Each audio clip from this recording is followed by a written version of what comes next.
श्री शक्ति नमः। ओम श्री शक्ति नमः। ओम श्री शक्ति नमः। ओम श्री शक्ति नमः। ओम श्री शक्ति नमः। ओम श्री शक्ति नमः। ओम श्री शक्ति नमः। ओम श्री शक्ति नमः। शिव के विवाह का उपसंहार उनके द्वारा दक्षिणा वितरण वर वधू का को और वास भवन में जाना, जहाँ स्त्रियों से लोकाचार का पालन कराना, रति रति की प्रार्थना से शिव द्वारा काम को जीवन दान एवं वर वरदान, वर वधू का एक दूसरे को मिष्टान भोजन कराना और शिव का जन्मोत्सव जनवासे में लौटना। ब्रह्मा जी कहते हैं, नारद तदंतर मेरी आज्ञा महेश्वर ने ब्राह्मणों द्वारा अग्नि की स्थापना कराई और ती को अपने आगे बिठाकर वहां तुरंत वे तथा वेद के मंत्रों द्वारा अग्नि में आहुति दी। पाठ उस समय में भाई मेनाक ने लावा की अटकाली दी और काली तथा ठीक से दिखाई नहीं दे रहा, आगे बढ़ रहा हूँ, समझ आता हूँ। वहाँ सबसे आदर पूर्वक वर वधू से लोकाचार का संपादन कराया। उस समय सब और परमानंद दायक मान उत्साह छा रहा था। तदंतर वे स्त्रियां उन लोक कल्याणकारी दंपतियों को साथ ले परम दिव्य वासंभवन कौटुका घर में गई और वहाँ भी प्रसन्नता पूर्वक लोकाचार का संपादन किया। इसके बाद गिरिराज के नगर के समीप आकर मंगल करते उन्हें नव दंपतियों को केली ग्रह में पहुंचाया और जय ध्वनि करते हुए उनके गठबंधन की गांठ खोलने आदि का कार्य संपन्न किया। उस समय उन नूतन दंपति को देखने के लिए 16 दिव्य नारियां बड़े आदर के साथ शीघ्रतापूर्वक वहाँ आई। उनके नाम इस प्रकार है: सरस्वती, लक्ष्मी, सावित्री, गंगा, अदिति, शची, लोपा, बुद्धा, अरुंधति, असया, तुलसी, स्वाहा, रोहिणी, पृथ्वी, शतरूपा, संज्ञा तथा रति, ये देवगणाएं तथा मनोहारिणी देवकन्या, नागकन्या और मुनि कन्याएं भी वहाँ आ पहुंची। वहाँ जितनी स्त्रियां उपस्थित सब की गणना करने में कौन समर्थ है। उनके दिए हुए रतन में सिंहासन पर भगवान शिव प्रसन्नता पूर्वक बैठे। उस समय उन्होंने शिव से नाना प्रकार की विनोदपूर्ण बातें कही। तदंतर प्रसन्नचित्त हुए महेश्वर ने अपनी पत्नी के साथ मिष्टान भोजन और आसमन करके कपूर डाला हुआ पान खाया। इसी अवसर पर अनुकूल समय जान प्रसन्न हुई रति ने दीन वत्सल भगवान शंकर से कहा, भगवान पार्वती का पानी ग्रहण करके आपने अत्यंत दुर्लभ सौभाग्य प्राप्त किया है। बताइए, मेरे प्राण नाथ को जो सर्वथा सवार रहे थे आपने क्यों भस्म कर डाला।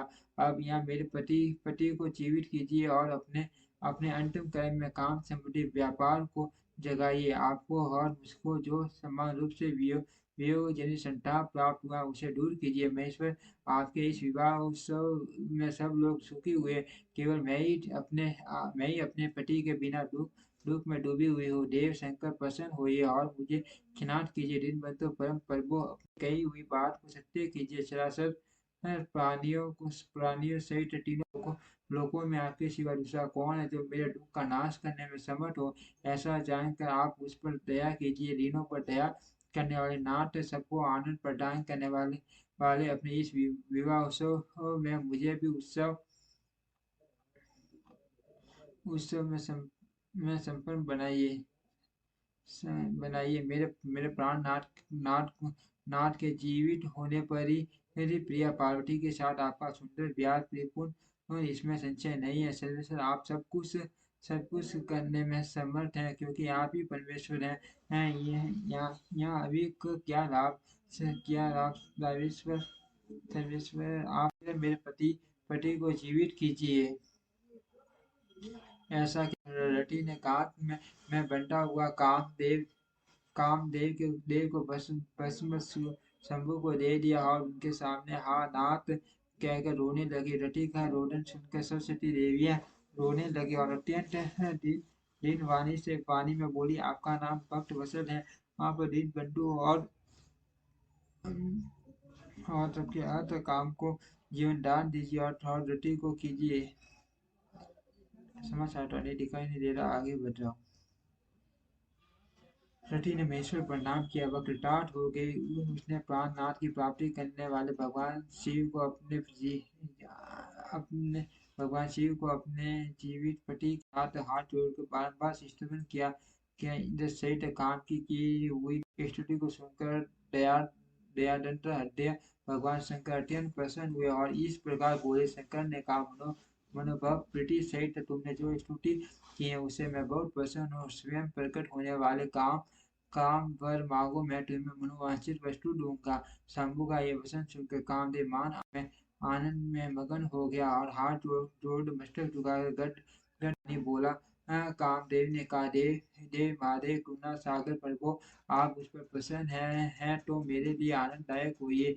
पूर्व काल में मैंने जो अपराध किया था उसे क्षमा कीजिए। सब जनों के प्रति परम प्रेम और अपने शरणों की भक्ति दीजिए। कामदेव का ये कथन सुनकर परमेश्वर शिव प्रसन्न हुए। वो बहुत अच्छा। इसके बाद करुणानिधि ने हंसकर उन्हें, कामदेव मैं तुझ पर प्रसन्न हूँ, तुम अपने भय को निकाल दो, भगवान विष्णु के पास जाओ और परवेबारी रहो।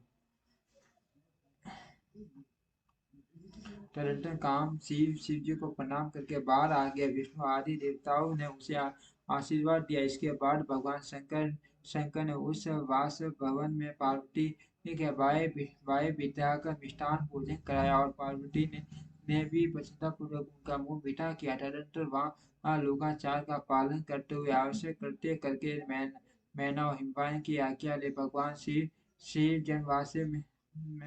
में जनवासे में चले गए। उन्हें उस समय मान उत्सव हुआ और वेद मंत्रों की ध्वनि होने लगी। लोग चारों प्रकार के बाजे बजाने लगे। जनवासे में अपने स्थान पर पहुंच कर शिव ने लोकाचार वर्ष मुनियों को प्रणाम किया। श्री हरि को और भी मस्तक झुकाया। फिर सब देवता आदि ने उनकी वंदना की। उस समय जय जयकार नमस्कार तथा समस्त विघ्नों का विनाश करने वाली शुभदायिनी वेद ध्वनि भी होने लगी। इसके बाद मैंने भगवान विष्णु ने तथा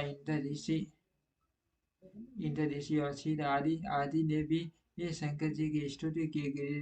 गिरिजा नायक महेश्वर की स्तुति करके वे विष्णु आदि देवता प्रसन्नता पूर्वक उनकी यथोचित में लगे। तत्पश्चात लीला पूर्वक शरीर धारण करने वाले महेश्वर शंभु ने उन सबको सम्मान दिया।